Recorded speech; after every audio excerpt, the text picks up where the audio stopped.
10-year-old Beth Thomas was the subject of a 30-minute documentary in which she is interviewed about her life experiences, what it was like growing up, what she thinks of her parents, and she even shared some drawings. Sounds like a cute video, right? Wrong. See, Beth Thomas is not just any ordinary child. Beth Thomas, dubbed the Child of Rage, is a borderline sociopath with a growing desire to physically harm others. Filmed in Mary Hill Elementary School of Vancouver, Canada, the documentary explores what tragedies in her life have turned what could have been a sweet, innocent child into an emotionless, cold-hearted sadist. In the video, Beth talks about how she abuses her brother, sticks needles into the family dog, and how she wishes she could kill her parents. After the interviewer establishes how Beth feels about those around her and those who love her, the interviewer continues on with a different line of questions by asking her about her upbringing before she was brought into foster care. It is discovered that both Beth's mother and father were physically, mentally, and sexually abusive toward her. Due to the abusive and non-nurturing nature of her parents, Beth was never given a chance to learn how normal humans emote.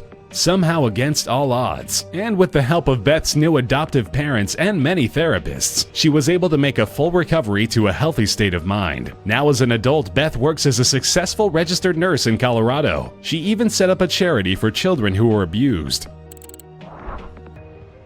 As unsettling as a video can be, this one sure takes the cake. The video features a worse-for-wear robotic stripper dancing up against a mirror. The robot is dressed in white lingerie while wearing a dark goblin-like mask and appears to have been dragged behind a car, or at least that's what it looks like since its whole body is covered in dirt and grime. The stripper dances rhythmically to a loud Katy Perry movie. What makes the video so unsettling is that the robot is programmed to look directly into the eyes of anyone watching during its performance. Midway through the video, the music cuts out, and at that point we find out that the stripper robot is actually whispering a long, barely understandable run-on sentence, all while dancing its robotic heart out.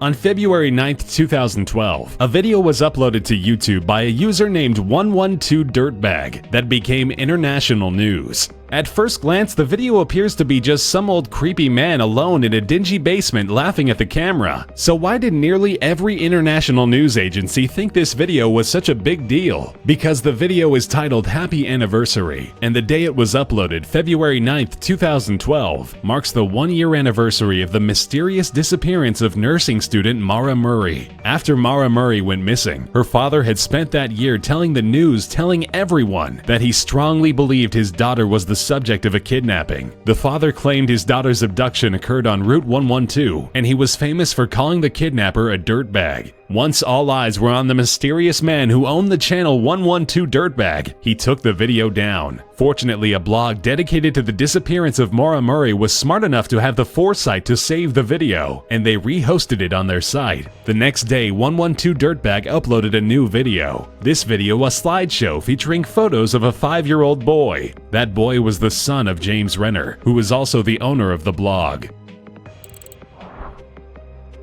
Found deep into YouTube, a Russian man creates a series of videos documenting his disturbing attempts to successfully create a homunculus. A homunculus is a very small or miniature humanoid-like creature, often created through artificial means. A homunculus is a rational animal and a supposed microscopic but fully formed human being. The Russian YouTuber attempts to create a homunculus by using a method that involves a chicken egg, human sperm, and bandages. He starts the process by cutting a tiny hole into the shell of the egg, sticking a syringe filled with his own semen into the egg yolk, and injecting the semen into the yolk. Finally, he puts the bandage over the hole and waits. His hope is that the semen and the egg will mix and create a living creature. What comes out of the eggs after a few weeks is nothing but disturbing. In the first video, after waiting 10 days, the man cracks the egg and dumps the contents into a plastic bowl. Out of the murky goop, he manages to pull out a disturbing, semi-assembled, possibly alive creature. On closer inspection, we can see that one of the extended arms slowly curls up on its own. Whether or not the creature was actually alive is debatable.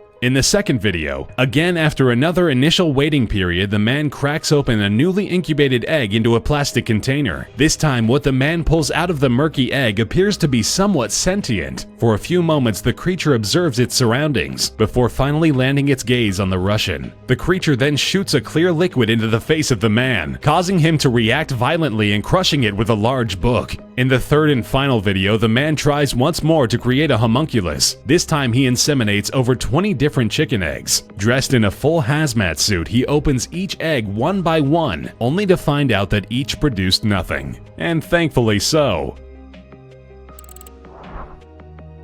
What starts off as a relatively cute video of a man performing an operation on a teddy bear takes a quick and dark turn. The video starts off with a man wearing surgical gloves as he prepares to cut open a stuffed teddy bear, while the narrator with an extra friendly voice explains the procedure. During the so-called operation, the teddy has his chest cut open with a set of garden shears. After the surgeon goes through a few layers filled with candy and sprinkles, he pulls back a final layer to reveal actual internal organs. All the organs have been modified in some way or another to have figurines or crayons shoved inside them. The doctor takes out each organ and forcefully removes the crayons and figurines, only to replace them with different crayons or figurines, which the narrator tells us makes that teddy happy. After fixing the teddy bear, the surgeon puts everything back and sews the bear shut, bringing an end to what could have been a cute video.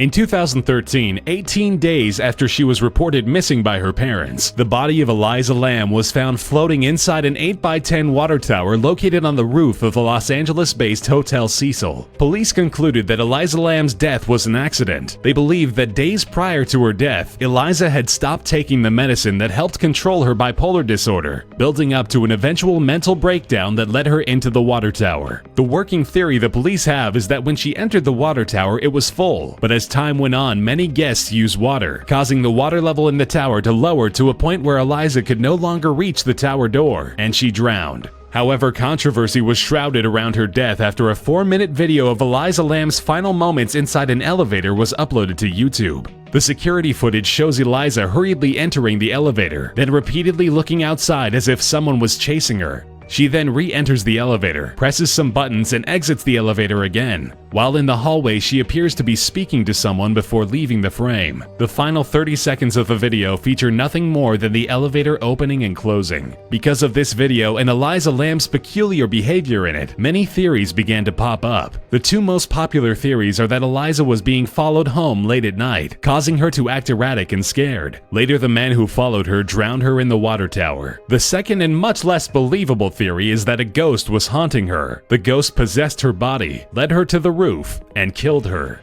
Of course, you're free to choose your own theory to believe.